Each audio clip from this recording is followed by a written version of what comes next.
Hello everyone, so this is the summary of the poem Above Ben Adam by Leigh Hunt.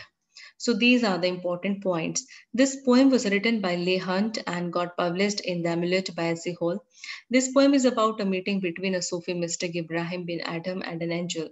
The poem is written in the style of storytelling. The message of the poem is that one should love all human beings. The legend of Above Ben Adam is borrowed from a French book, the Bibliothèque Orientale. In this poem, Adam meets an angel and is surprised to know that his name is not in the list of the people who love God. He urges the angel to write his name in the list of the people who love their fellow human beings. Next day, Adam meets the angel again and is surprised to know that his name is on the top of the list of those people who are blessed by God. The message is clear that God loves those who love their fellow human beings. So, this is the text of the poem. Above Ben Adam, may his tribe increase. May his tribe increase means that there should be more people like him. Awoke one night from a deep dream of peace and saw within the moonlight in his room, making it rich and like a lily in bloom, an angel writing in a book of gold. Exceeding peace had made Ben Adam bold, and to the presence in the room he said, "What writest thou?" The vision raised its head, and with a look made of all sweet accord. So when the poem opens, the speaker informs us about a Sufi saint Abou Ben Adam who has just woken up from a deep, peaceful sleep. The speaker blesses him by saying that this man is worth remembering for the future generations to come. Ben Adam notices that his room looks so beautiful in the moonlight like a lily flower in full bloom.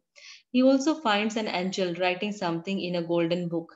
Ben Adam has lived a very peaceful life, so he's not scared to see an angel in his room and asks her about what she is writing in her book.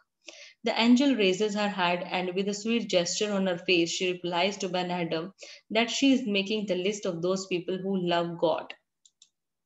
Answered, the names of those who love the Lord. And his mind once said, Above, nay, not so. Replied the angel. Above spoke more low, but cheerily still, and said, I pray thee then, write me as one that loves his fellow man. The angel wrote and vanished. The next night it came again with a great awakening light, and showed the names whom love of God had blessed, and lo, Ben Adam's name led all the rest. So, what happens next? Adam asks whether his name is in the list or not. He wants to know whether his name is in the list of those people who love God. And then Angel says that his name is not in the list. Ben Adam is not disappointed to know that, and he urges the angel to write his name as someone who love other fellow human beings. The angel writes his name in her record and disappears. The angel appears again next night covered in the bright light, and now she is carrying a new list of people who are blessed by God. Ben Adam gets surprised to find out that his name is at the top of the list, and here the poem ends.